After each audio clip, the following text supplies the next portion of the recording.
His power, skill, and muscled-up body allowed him to be a legend in the ring. But there were many fighters who doubted his abilities and were cocky to him. These fighters, such as Mike Tyson, George Foreman, and many others, were brutally punished for their cocky attitudes. Holyfield showed these fighters who was the better boxer, and today we'll see it all. Starting with George Foreman. It was 1990. Holyfield had just defeated Buster Douglas and was declared the undisputed heavyweight champion. After a few months, it was announced who Holyfield would face next, and it shocked the world. Big George Foreman, the legendary boxer who is often regarded as one of boxing's greatest. But now in 1990, he was a 42-year-old man who hadn't boxed in over 10 years. He did, however, have a perfect record of 24 wins and 0 losses.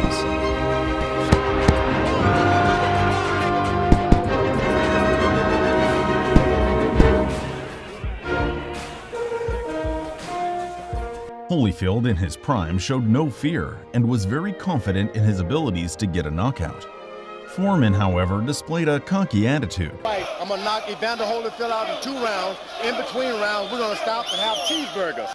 I'm going to hit Evander Holyfield so hard, he's going to think your and my birth certificate hit him. Is that right? He's going to be hit with so hard, he's going to think he's going to hit with all your years and my years. The only thing I'm afraid of is your mouth. I'm not worried about Evander Holyfield. Foreman was quite eager to fight as he had a $20 million paycheck waiting. But back at Holyfield's training camp, Foreman's cockiness was ignored and Holyfield kept focus. But the trash talk continued. A lot of credit because of Buster Douglas's overweight condition. Aren't you in the same kind of no-win situation here? No, not at all. I feel that George... Watch your mouth. What are you trying to get in? It's really not funny. You're sitting up there misleading this kid. I feel that, you know, George's a credible opponent. Ask the kid something intelligent. Don't you even get off the line. Especially he's been keeping this kind of stuff up for the longest. Calling me. Holyfield continues unaffected and looks focused. They train for a few months, get a few press conferences, and then in April 1991, during fight night, this happens. The overhand right. Holyfield to get out of there. But let's go back to how it all started.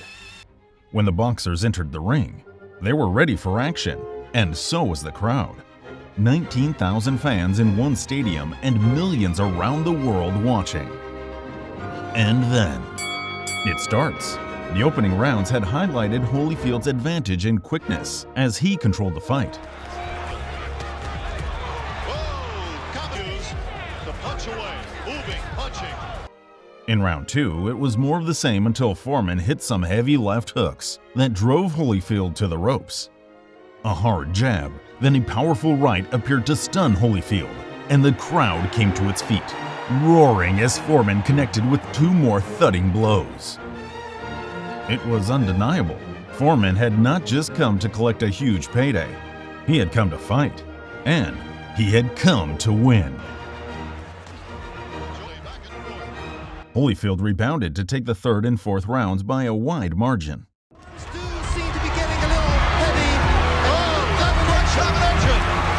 And landing big right hands like that one. But to the amazement of all who had been certain the contest would not even last this long, George hurt him again in the 5th with a sweeping left hook and then 3 hard right hands.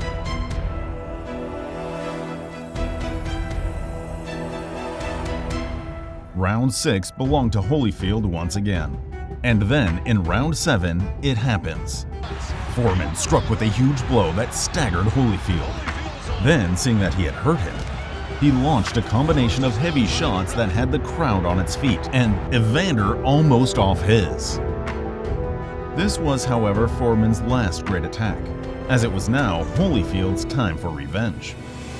Holyfield attacked Foreman back and was able to take control of the next round, and he won again in round 9, 10, 11, and 12. To Foreman's surprise, he lost to unanimous decision. But his cocky attitude didn't end there, as when Holyfield fought Riddick Bowe a year later, Foreman was sure to trash talk the champ. Experience with Evander Holyfield. Does he have the kind of power that can knock out a big man like Riddick Bowe? No way. I don't see it happening. King Riddick Bowe. Does he have the power to do that to Evander Holyfield? He can not only knock Evander Holyfield out, but have him reeling pretty early in the fight. He can do it. And let's stay in 1992, as Bowe was yet another one of Holyfield's cocky opponents. Well, knock me out. Knock me out there, boy. You ain't nothing to me. I'm stronger and I'm faster. There's no way I can lose. Champ has been said that you're not the man that you once was. Well, Howard, I spoke to your wife last week and she said you're not the man you once was. During another interview, he showed even more arrogance. I can assure you and promise you right here now, Evander Holyfield will not see the 12th round. And when Bowe stepped into the ring and fought Holyfield, he definitely could back up a lot of the trash talk. Before we show you who won, let's quickly look at the fight. The opening bell started with both fighters showing skill. But as it went on, it was obvious that the younger Bowe was the better boxer, as Holyfield had difficulty hitting him or even hurting him. This continued until round 12, when the winner was announced. Ready! They did have a rematch, and during the lead-up to that fight, Bowe was actually much more humble, and Holyfield actually ended up winning.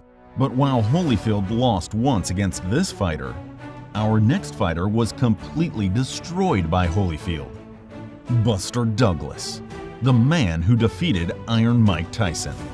But after this Tyson victory, while his money and fame increased, his boxing ability decreased.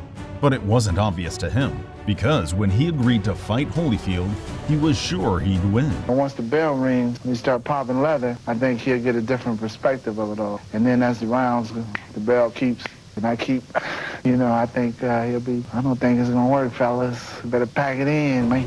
During the weigh-in, Douglas came in at 240 pounds, while Holyfield came in as much leaner. Everyone thought Holyfield would win, but nobody knew just how fast.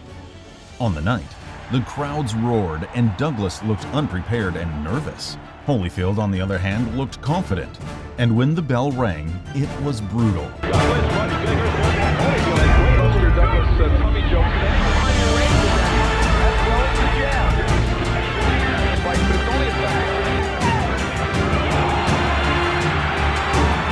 His performance was heavily criticized, and his promoter, Don King, called it a disgrace. But what was even more disgraceful and disrespectful was Holyfield's bout against a cocky Mike Tyson. This fight had it all: brutal punches, trash talk, and ear bites. In the 90s, Holyfield, as we've seen, reigned supreme, while Tyson was quite the opposite. But Tyson didn't see that. He believed he would knock out Holyfield. Evander Holyfield. He's in a lot of trouble. He's in a lot of trouble. It's a joke. It's a big joke. What hyped up this fight even more was Tyson's trash talk. Tyson would often trash talk opponents.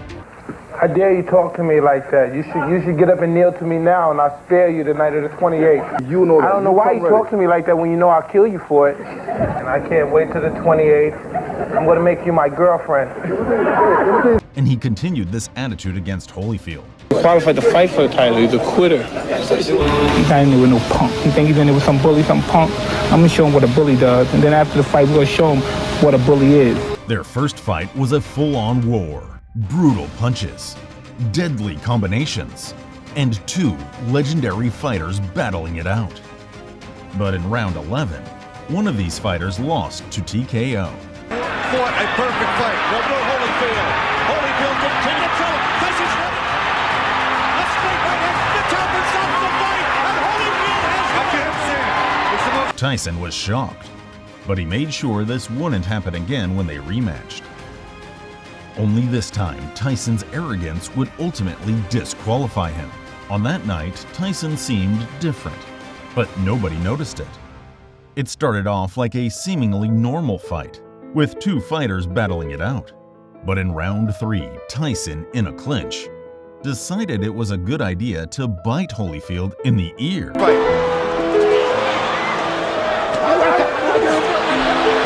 What happened here? Holyfield starts jumping up and down. After finding out what happened, the referee deducts points from Tyson, and to the surprise of everyone, the battle continues.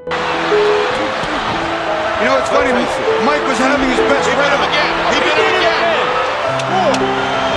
again. Tyson, you see, was hungry, and Holyfield's second ear looked tasty. So he did it again. Only this time, nobody found out until the fight ended. And after the second ear bite, the referee decided to disqualify Tyson. This fight makes headlines everywhere. I'm sorry, Evander. It's your ear.